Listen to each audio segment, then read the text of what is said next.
All right, Emily, you ready? I am.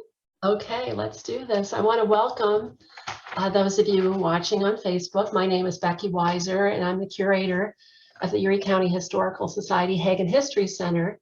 And we're pleased this evening to welcome Emily Butler to be our presenter. Emily is currently the executive director of the Presque Isle Lighthouse and the Erie Land Lighthouse. Prior to moving to Erie, Emily worked at Taliesin West, which was Frank Lloyd Wright's winter home and school from 1937 until 1959. Today, it is the headquarters of the Frank Lloyd Wright Foundation. A native of Pittsburgh, we are thrilled to welcome Emily as part of the Hagen History Center Speaker Series and a member of the Erie community. If there are any questions for Emily during her presentation, please post on the Facebook, and I will ask her during the Q&A at the end of her presentation. Emily, thank you so much for speaking with us today. You are one of part 3 of the Wright Inspirations. You're the 3rd speaker in this series. If any of our viewers have not seen parts 1 and 2, if you go to the Hagen History Center website, you will find those recorded. And so Emily, please add to the story. We're thrilled to have you. Welcome.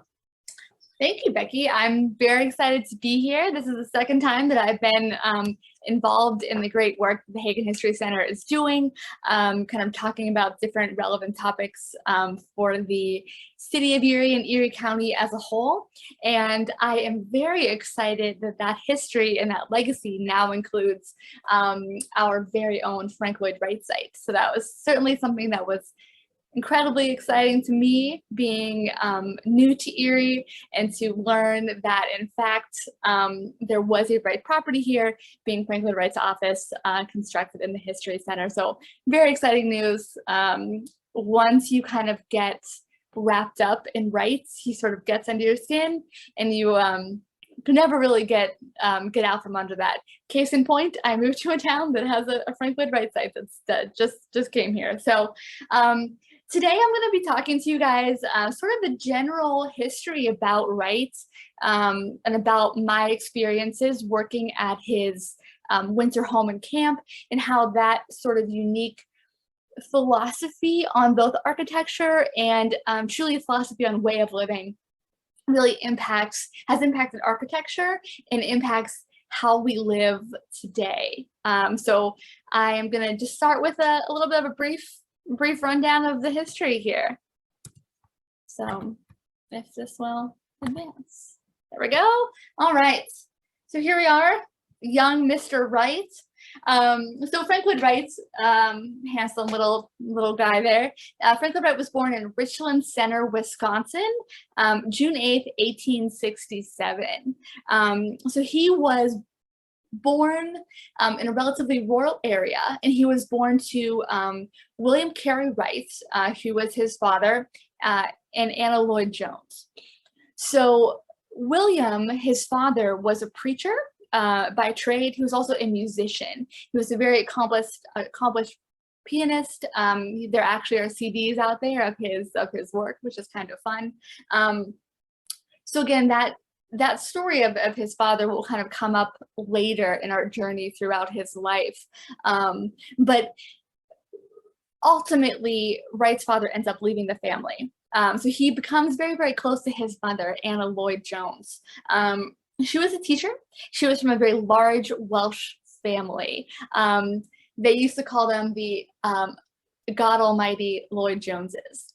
So they were a Unitarian family, and they had settled ultimately in Spring Green, Wisconsin. That is where the majority of her family lived. And this is important to the story because Wright ends up spending a lot of time in Spring Green as a young child, and ultimately returns to Spring Green later in his life to construct Taliesin, his home there in the beautiful Welsh Hills. So this sort of large, robust family, this large, robust Welsh family, right when he's at a very young age, a very impressionable age, he ends up going to his uncle's farm, spending a lot of time there. And this is where he learns to truly interact with nature, right? He learns to appreciate it. He gets this deep understanding of it, this deep understanding of the connectedness of working on a land, of being self-sufficient, and of learning the ways of a Unitarian family, which are primarily, their viewpoints really align with transcendentalism. And we'll get to kind of the key points of transcendentalism in just a moment. But again, these early influences are really critical to understanding Wright's development and why he becomes who he is. The other part of that is, which is kind of an interesting notion, is Anna, Wright's mother, always believed that he would be an architect. She sort of had this innate feeling that that is what he would do. So she would put up prints of beautiful architectural buildings in his nursery, and she gave him Froebel blocks very early on. And Froebel blocks, I'm sorry, I should have put a picture up there. This set of toys. They're geometric shapes that you can use to build things with, kind of like an early version of Legos, right?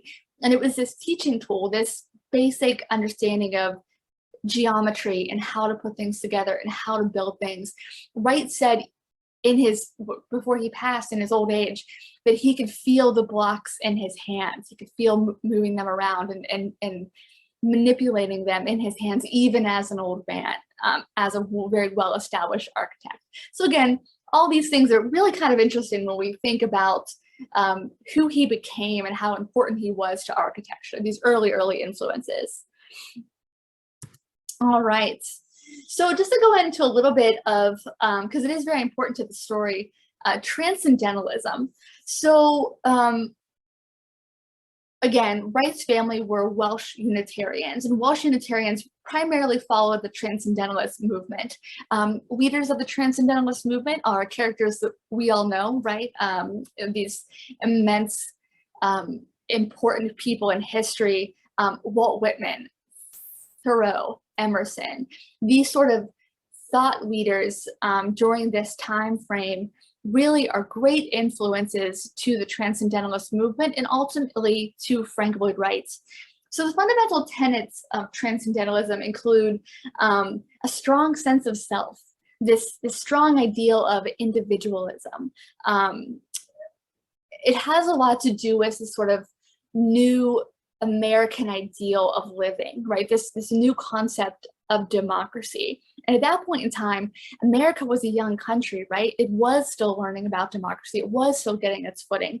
So these ideals about this rugged individualism and going out west and living off of the land, and this new sense of a truly American identity, American ideals are really important to this. We also have very progressive views on communal living and feminism. Wright, we'll talk about how the communal living comes into, but Wright is very progressive on these views. And again, that's kind of fundamental to his transcendentalist upbringing. And also, you know, it is a religion. Of course, God is an aspect in that. However, everything is divine, and divinity is in all things through nature in this concept, right? So Wright is famed for saying, I believe in God, but I spell it nature with a capital N, right? Nature always had a capital N. So as we move through and we see how he designs, this becomes critical to our understanding of Wright as both an architect of ideas and an architect of some of the most beautiful buildings that I've had the privilege of working on, right? So Wright has this upbringing in this way. So then he eventually grows up and he decides, well, I am going to be an architect. So what he does is he ends up moving to Chicago. He moved to Chicago and he gets a job working for Louis Sullivan and Dagmar Adler. Louis Sullivan, if anyone in the audience here are big architecture fans, you will certainly know that name. Louis Sullivan is one of the most important men in architecture, in American architecture and world architecture in general. He is known as the father of the modern skyscraper. He was incredibly important to Wright. Wright called him Liebermeister. So he had this sort of, Louis Sullivan was a mentor to Wright. He really helped him to evolve his skills and really work towards becoming a very accomplished architecture. Dagmar Adler is partially acoustic architect. So he designed Carnegie Hall in Chicago. So he has a lot of really innate knowledge of acoustics, which also plays into some of Wright's designs, how he designed spaces that are, when you walk into them, you would think they are terrible acoustically, but he actually designs them in a way that they are nearly acoustically perfect. If anyone in the audience has been to Taliesin West and you have gone into the cabaret, which is a partially underground structure, you walk in there, you think, oh, this is going to trap sound horribly, right? But the way he designs it, because he has this background, it's nearly an acoustically perfect room. So pretty fascinating. So Wright works for Sullivan and Adler for some time. He really kind of gets his footing here, becomes a little bit more well-known. He's also getting married at this point in time, living in Oak Park, Illinois. So when he does this, he gets married, he starts to moonlight. He has some jobs on the side. The story goes is that Sullivan wasn't a huge fan of that, so they parted ways, right? He ended up leaving the firm. They had a little bit of a falling out, but in the end, Wright does come back to Sullivan later in life and kind of rekindling that very important relationship in his life. So Wright starts designing at this point. So Wright begins in the late 1800s to design buildings in and around Chicago. Oak Park primarily. If any of you have been to Oak Park, you can realize that you can walk on almost any street in that town and there's either a Wright building or a Wright-inspired structure. So what we're looking at here is the Roby House. The Roby House was constructed in 1908. This is probably one of the most prime examples of Wright's prairie style of architecture. Now, if you think of 1908 and you think of houses in Erie that you see that are built right around that time, right? They're Victorian. They are tall, they are multi-story, and when you walk inside of them, you are going around and moving through a set of boxes, right? You go from room to room to room to room, and you're going from box to box to box to box. Victorian architecture is very ornate. It's relatively closed off. I personally love Victorian architecture, but this Wright broke the box, quite literally. So these houses that he starts to design are really, they're so incredibly different from what the norm was, right? So they are inspired by Japanese architecture, largely. So these houses are long and low. So they're very horizontal in nature. They have these low pitch roofs. The eaves are overhanging. Sometimes there's a lot of cantilevers that will happen. So they're very horizontal. Your eye kind of reads them very, very linearly. So when you go inside of this structure, it is an open concept plan, which was unheard of at the time. To have an ability to move throughout your space and not have to move necessarily through a small doorway from space to space to space, this more open concept, which is how we live today, right? Most of us probably live in some sort of open concept. We've had a wall torn out in our house to make the kitchen flow into the dining room or what have you. All of modern architecture today is typically open concept. This is being done by Wright in the late 1800s, which is revolutionary. This simply is not being done in the United States at all at this time. The windows of these structures are also quite stunning. Long rows of casement windows. Wright is also connecting these homes, these prairie homes, to the landscape, right? We're talking about Illinois.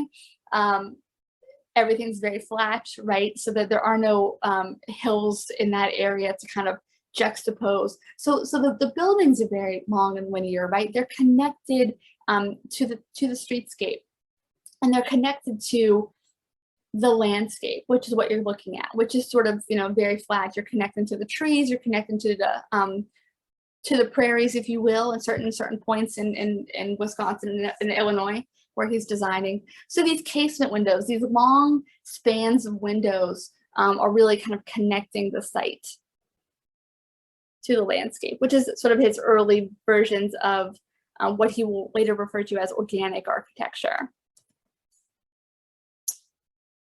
So this is Unity Temple.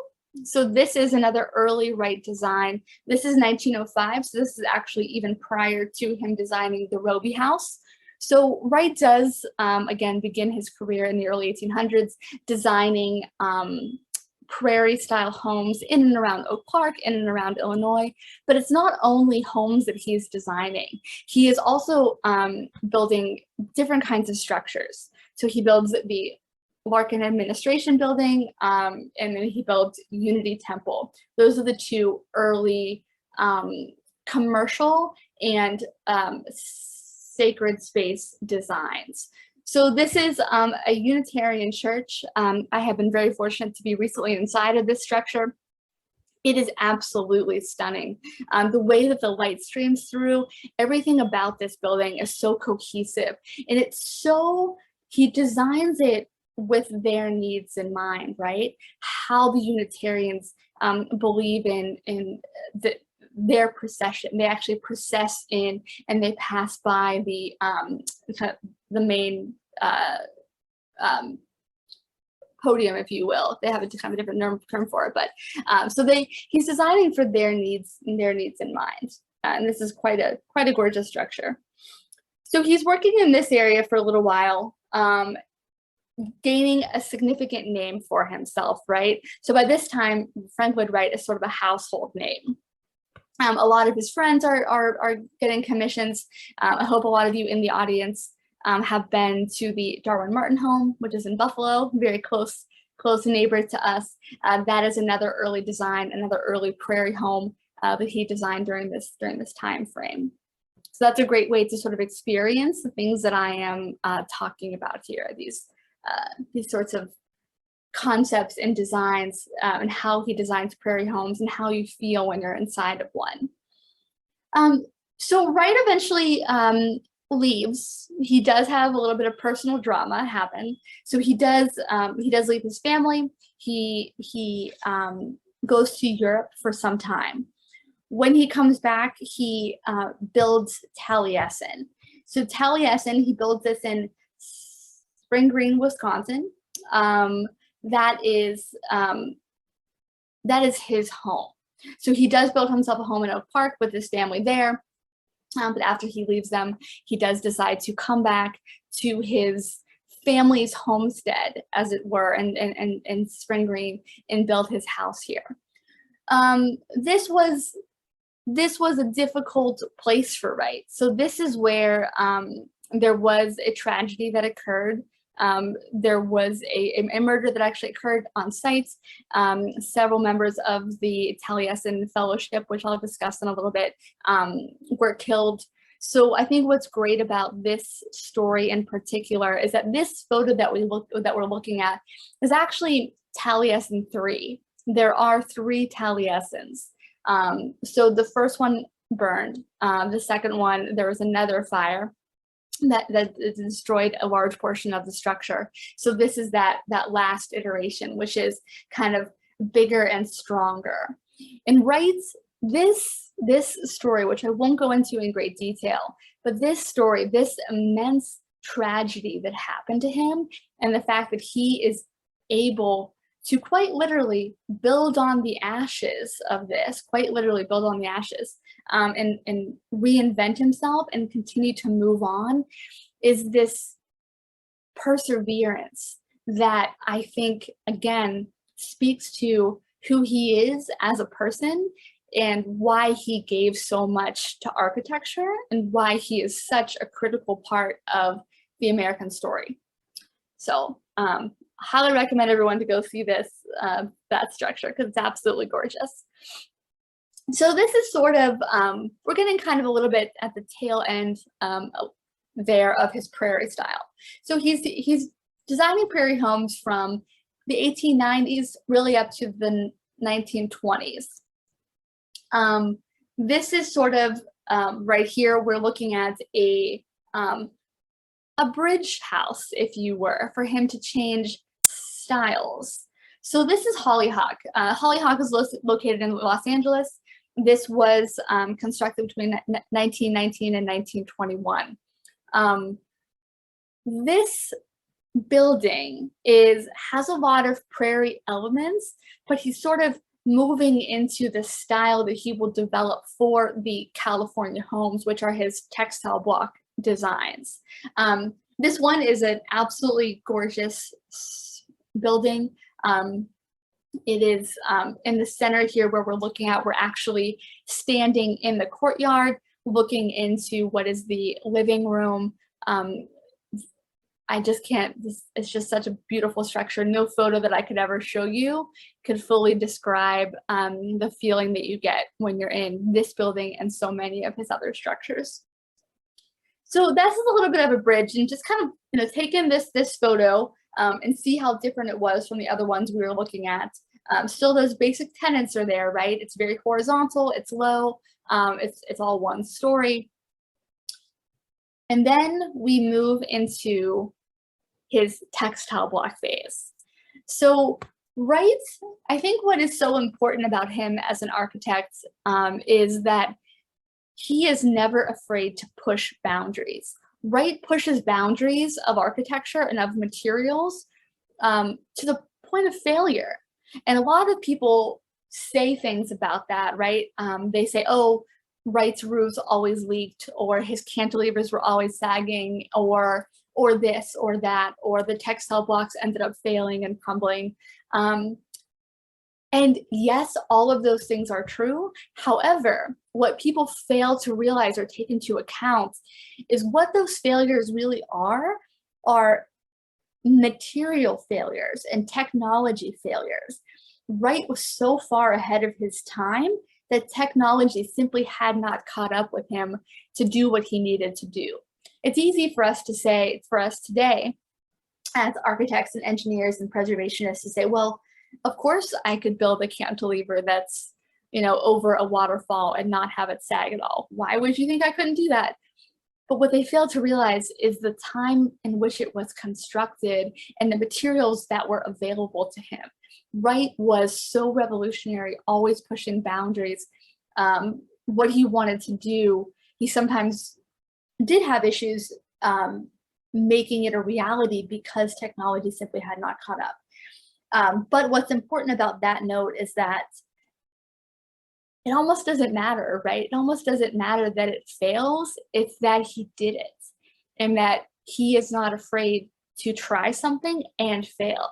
And look at what he gave us when he did that, right? He gave us falling water, which is, if any of you have been there, it's truly just a magical experience. He gave us these beautiful textile block homes. He gave us this way of understanding how we can live a more beautiful life through these mechanisms that he has given to us over his very long career.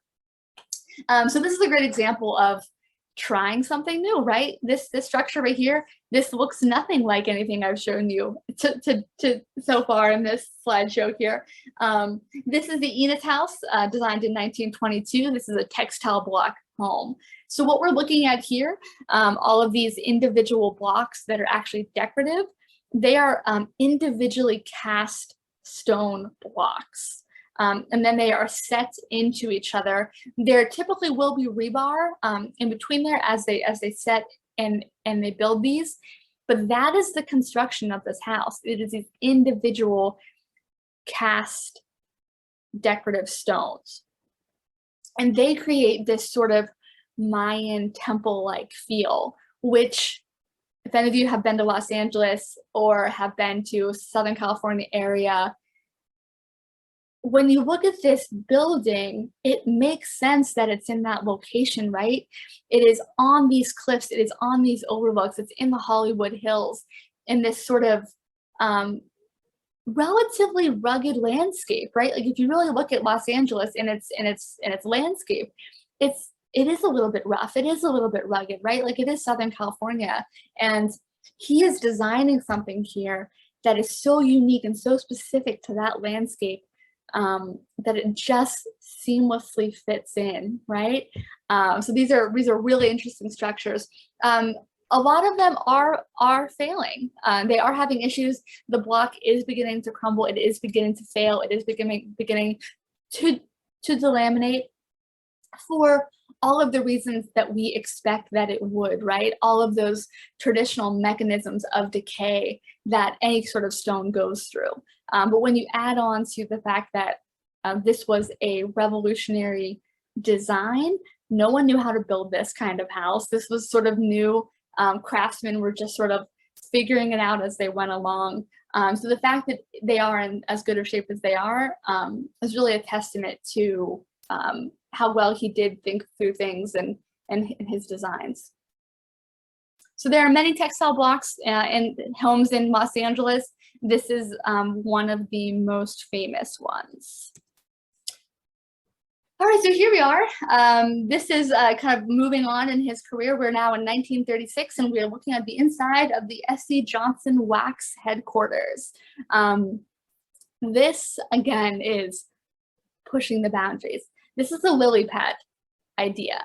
So if you look at these columns, if you look at these colonnades, so there is this, if you look at the ceiling, they look like lily pads, right? They're these round structures with a very narrow column that actually gets narrower at the base. The further down you look, as your eye goes down, you'll notice it gets very narrow. So two things here. This is an office building. So all through here would have been mostly secretaries working in this center column. Normally, in a traditional office building, this would be very dark, right?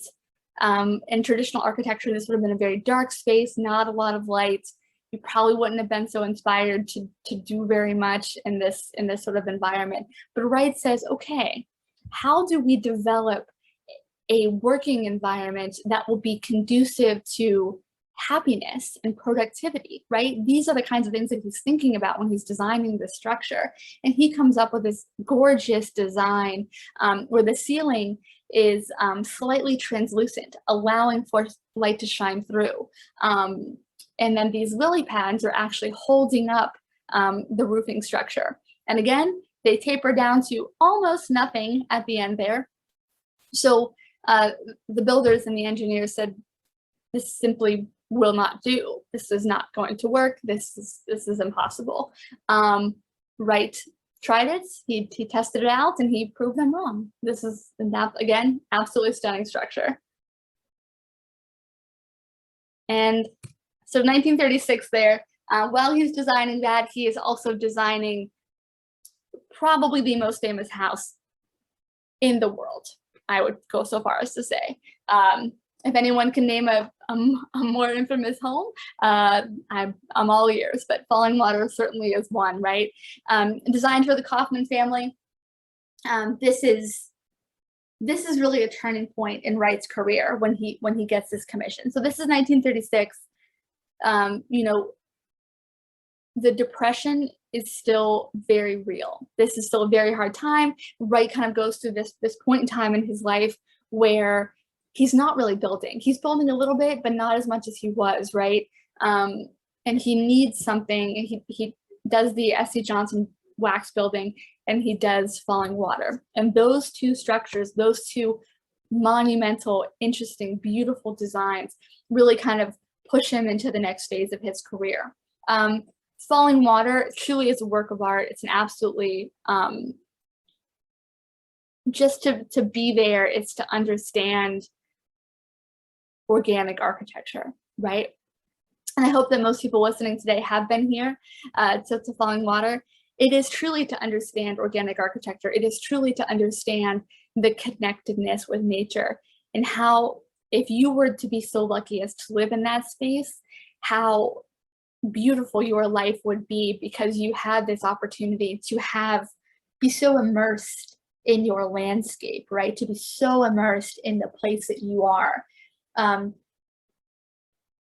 Two parts of a whole, right? Like everything is a part of a whole. It's not this, well, I'm just going to put this house on top of this hill or on top of this waterfall, right? One of my favorite quotes by him is, a house should never be built on a hill or on anything. It should be of the hill. The hill and the house, each the happier for the other, right? It's this idea of a unified whole, this organic sense that the building is as much a part of the landscape as the landscape is a part of it. And Falling Water is I think one of the most perfect examples of this, very closely tied with Taliesin West. There might be a little bias there. All right, so we have Falling Water, and then we move into what Wright gets into at this point in his career, which are his Usonian homes. So Wright, with his transcendentalist upbringing, he has a lot of ideas about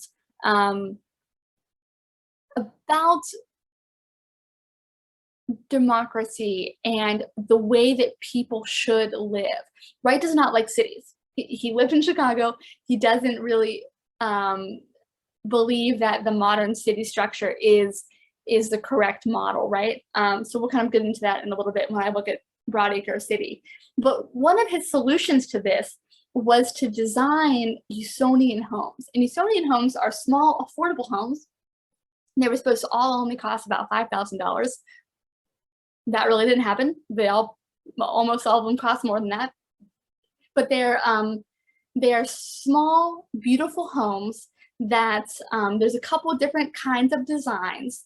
And what they do is they have a very specific private area.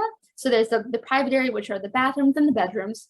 And then there's the public area, which of course will be the main living area. And then there's the core. And the core is typically the kitchen center area. So the kitchen is the core of the home, and the two sections kind of diverge off of that, traditionally in like an L shape. Some of them have different sorts of angles.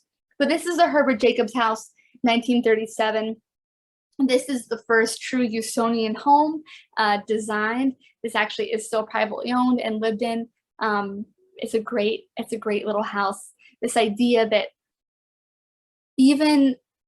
everyone should have a beautiful home, right? Everyone should have access to a beautiful and accessible home. So this is what Wright is trying to do. Again, the Depression is still very real, and he wants to design a home for the common man. So this is his solution to that. And there are so many Usonian homes. They're all over the place. They're quite beautiful structures, very simple but lovely designs. So this is a really important part of his career, these Usonian designs. And then we get into which kind of what I was talking about a little bit is Broadacre City. So this is Broadacre City. This is a model of it. Broadacre City was Wright's concept for what a city should look like. So what this is that every person gets a piece of land. And it's typically 1 square acre. So you can see all these little squares inside of there. Every person gets a 1 square acre. There is accessible transportation. Wright does love the car, so you can kind of get anywhere you need to by car. It is this sort of decentralized type of city, right? So he is kind of sort of decentralizing here. Everyone gets their acre. They can kind of self-subsist to a certain extent, and everything that they need is kind of right in that area.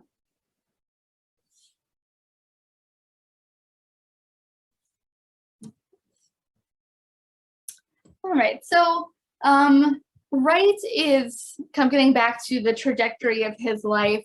Wright is working in Chicago and Wisconsin primarily at this point in time. So in the early 30s, 1932, Wright, well, earlier than that, but Wright meets another woman, Olga. So Olga later becomes Wright's wife. She's a very important person in his life and kind of in the trajectory of his career. So in the 1930s, as we've discussed a little bit earlier, Wright, he really isn't working that much, right? It's a Great Depression. There are not a lot of jobs that are going on. So what Olga says to him is essentially, well, if you can't design the next great building, then build the next great architect. So that's exactly what he does. Wright develops the Taliesin Fellowship in the early 1930s. And what the Taliesin Fellowship is it is a community. It's truly a community of young people who come and they want to learn with Wright. So these young men and women come from all over the world. They come from all over and they want to join Wright's fellowship. And the fellowship is not a traditional architecture school. Wright doesn't really believe in traditional forms of teaching architecture. He sort of rebels against that. He believes that the best way to learn architecture is by doing, right? This concept of learning by doing is very important to him, and it's very important to his development of the Taliesin Fellowship and how that really worked internally. So he begins this fellowship, and there's just a couple people in the beginning. These couple young men, young women coming to Wisconsin, and they did everything, right? They cooked, they cleaned, they helped him in the drafting studio, they worked on the farm, they would help build different structures. I mean, this was truly a community. They did everything. They lived there, they worked there, they ate there. It was a community kind of lifestyle, which ties back to this idea of transcendentalism and this kind of desire to live communally. So Wright really develops that for himself with the fellowship. The fellowship really begins to grow significantly after World War II, and we'll kind of get to that. So Wright has begun the fellowship, and he's living in Wisconsin. He develops pneumonia. He develops pneumonia in the mid-1930s, and his doctor says, well, you could probably extend your life by about 20 years if you can escape the harsh Wisconsin winters. So he does just that.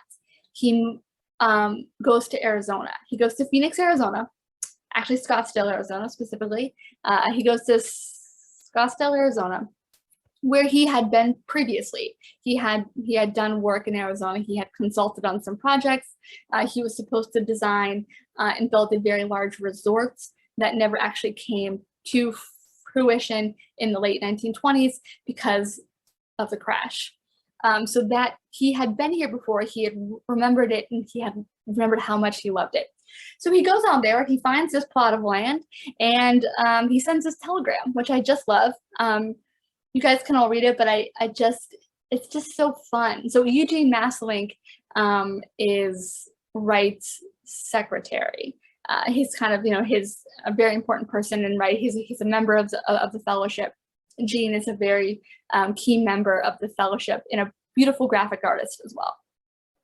So what he says is, weather warm, beautiful sight in hand, come Joe Cake, which is a hotel. Soon you are ready. Bring shovels, rakes, hose, also hose, 18 drawing boards and tools, wheelbarrow, concrete, mixer, small kohler and wire, melodeon oil, stoves for cooking and beating, water heater, viola, cello, rugs not in use, and whatever else we need.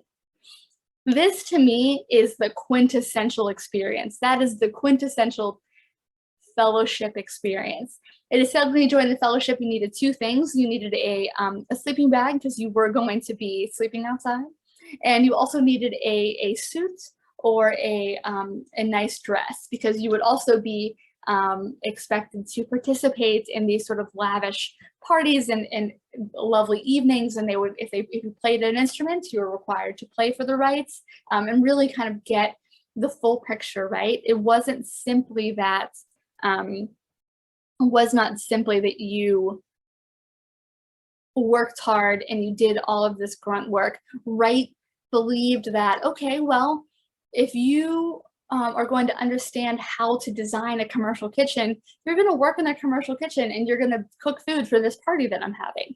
Or if you want to know how to talk to clients about your work and cultivate work, you are going to come to this event at certain points in time, and you're going to be expected to participate and to talk to these very important people that would come and visit Wright.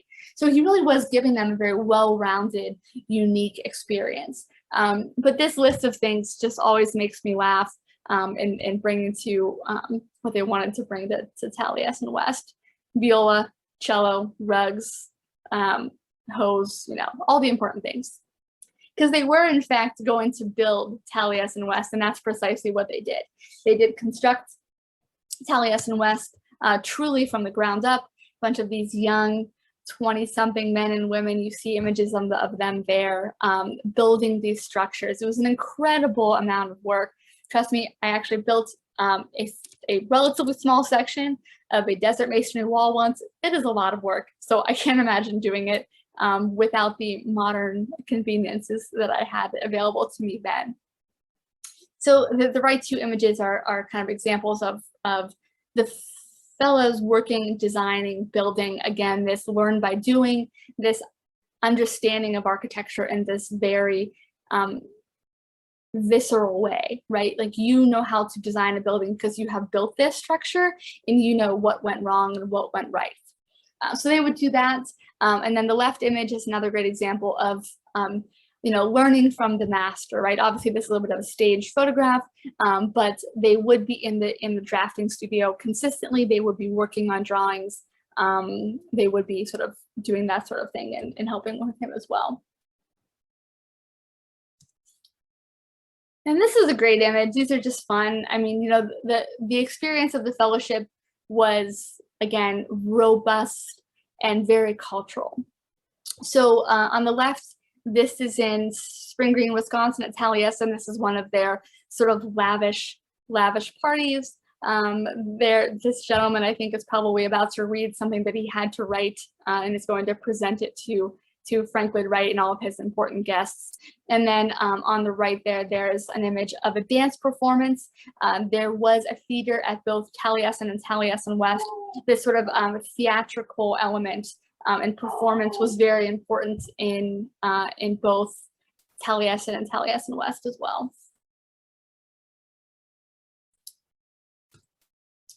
So then we come to Wright's. It's not his last design because he actually begins it in 1943, but he never sees it truly to completion, which is a shame. But the Guggenheim. And again, if anyone has been to New York City, I hope that you have all had the chance and opportunity to see the Guggenheim.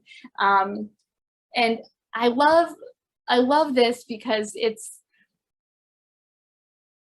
so different, right? It's so unique. It's such a unique structure. And Wright, again, he sort of typically does not care for cities or designing within cities. There's only a kind of a chosen few later in his career. But this idea, this truly modern, unique structure in the middle of Manhattan, right next to Central Park, is just gorgeous. And the way that he designs it so that as you walk in and you walk up this winding set of stairs, or excuse me, this the winding rotunda, you're able to experience the art. But as you're there, Wright is also making very certain that you are looking at his building and not just the art, right? So his building is just as much as a piece of art as the art that will later go into the Guggenheim. Just a funny anecdote about this one. So I had the great pleasure of meeting John Rattenberry, and John Rattenberry was a gentleman who actually was the project manager for the Guggenheim. And he was, you know, living at Taliesin West at the time when he was designing this. He was a young man helping to design this. So there was no phone at this point at Taliesin West. So what they had to do was they put him with all of his plans in the back of the pickup truck, drove him in the middle of the desert in Arizona. Now this, if it's been Scottsdale recently, it's obviously built up and what have you, but back then it was just a bunch of sheep farms. So they had to drive several miles into town and go into a phone booth, had to find a phone booth. So we go into the phone booth. John Rattenbury would get inside this phone booth, unroll all of his plans, call New York, and oversee the building of the Guggenheim from a phone booth in Arizona, middle of nowhere, Arizona. So a lot of trips by Wright were taken to the Guggenheim as well to ensure that that went well, but it was a difficult build, that's for sure. But just kind of all these fun stories that you kind of get to know, and members of the fellowship are still living. It's still a vibrant community at both Taliesin and Taliesin West. That legacy does truly live on. I have been fortunate to know and to meet many of them. And I feel very fortunate to have had the experiences I have had with Wright structures. I mean, I think what it's done for me, and I think this, to close out, this kind of speaks to what Wright has done for architecture and what he's done for us, is it's this idea of the space within, right? Like Wright, as he designs, he is curating your experience in all of these structures. So when you walk into them, he is moving you unconsciously into a comfortable position. He is opening up views to you. He is drawing nature inside. And as he does this, as he creates this integrated holistic experience, you feel relaxed, you feel peace, you feel inspiration, you feel all of these things. Like you just do. I mean, I do. I hope that you all do when you visit his sites. He makes you feel these things.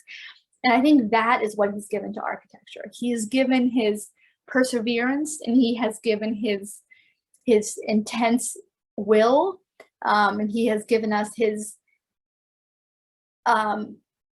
willingness to push the boundaries and push the boundaries and push the boundaries, and has moved the needle in architecture significantly. But he's also given us a way in which to understand architecture on a very personal level, right? It's not just, I'm going to design this building because I want to be the greatest architect. He certainly did want that, but it's also, he understood the human experience in a building, right? He understood what you are supposed to feel inside a structure. That is what he's given to architecture, and that is what he has given to us. And I hope that when you visit a Wright site, you think about that, and you think about ways to implement that in your own life, in your own home, because there are ways to do that. And I think you might be surprised at how much of an impact that can have on your life. Almost all the fellows lived very long lives. So there is something to be said. It's either the water or this idea of living with beauty, right? So something for food for thought to end. So that's kind of my, that's the end of my talk here. Happy to take any questions. Thanks, Emily. Well, we do have some questions here for you this evening. The first one, would Wright's architecture be considered part of the arts and crafts movement? Not technically, but there are a lot of parallels and there are a lot of connections to that. So when you look at some of the ways, particularly in his prairie style architecture, some of the ways that he uses woodwork, some of the ways that he his sort of ornate designs in his glass, those can be certainly paralleled to the arts and crafts movement, but it's not technically arts and crafts. However, there's definitely an influence going on there. Okay. All right, great, thanks.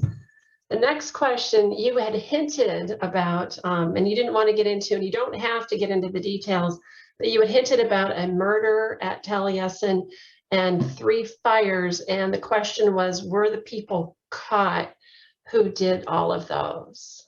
Yeah, so it was It was very tragic. So Wright's partner at the time, Mama Cheney, who a lot of scholars believe was truly the love of his life, even though he did have a very long, happy marriage with Ogavana. He was not actually directly after Mama. But a lot of people believe, myself personally as well, that Mama really was the love of his life. He did build Taliesin in part for her. So she was there with her children and several other members of the community. The fellowship hadn't officially formed, but there were people in his circle that kind of lived in the home at that time. A gentleman who was now we probably assume very mentally ill was he had sort of multiple functions. He was a cook, he was a gardener, sort of. He had sort of multiple roles in the property. He one evening when Wright was in Chicago, Wright was not there at the time. He did, close all the doors, lock them, light the house on fire, and then kind of force them out one entrance. And he did murder several people with an axe. He was caught. Yes. Yeah. Okay. Thank you. Good to know. Another question is that you had brought up that Broadacre City, and whatever happened to that concept? Where was it supposed to be? And obviously it wasn't built. But yeah. Okay. Yeah, so Broadacre City, it was never built. It was just sort of this concept design, right? And that's a great question of where it was supposed to be. I don't know that it was supposed to be somewhere specific. If it was, I would hazard to guess that it would ideally, he would have pictured it somewhere in Illinois, right? Illinois or Wisconsin, that region outside of Chicago. So yeah, it wasn't the model still exists. It's at MoMA, I believe. Still, I don't know if they still have it on display, but they had it up when they did an exhibit on Wright some years ago. So no, it was always just supposed to be this concept, but it is really interesting to discuss it because it tells a lot about his philosophies about living and how he believes that people should live, his ideas on equality and living in cities and things like that. So Okay, great.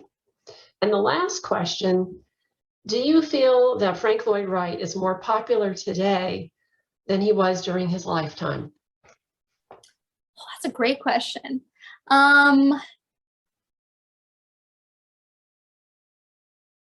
I think then at points in his lifetime, yes, he is more popular today.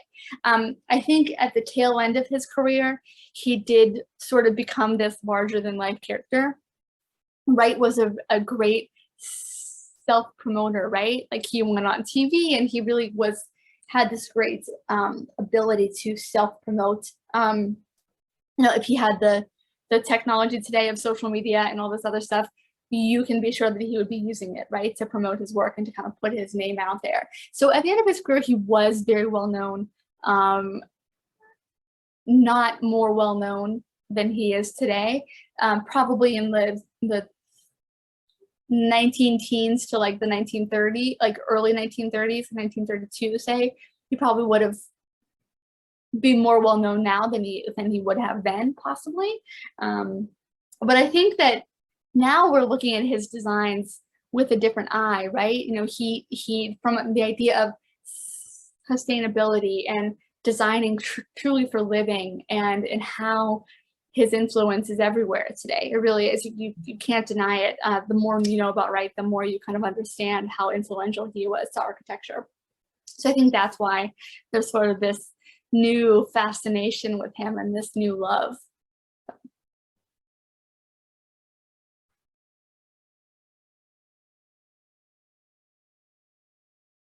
All right, Emily, somehow we've lost the sound a little bit. Oh, there you are. Okay, good. Okay. I didn't want to lose you. But I wanted to thank you and everyone for watching this evening. Emily Butler, we wish you all the luck with the Presque Isle Lighthouse and the Erie Land Lighthouse. And thank you so much for being a part of the Hagen History Center Speaker Series. For those of you who would like to see the other two parts of the speaker series, please go on the website, and check those out, as well as a wealth of other information about what we do here at the Erie County Historical Society Hagen History Center.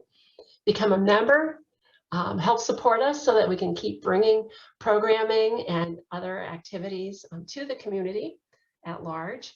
And I thank you all very, very much, and have a good evening.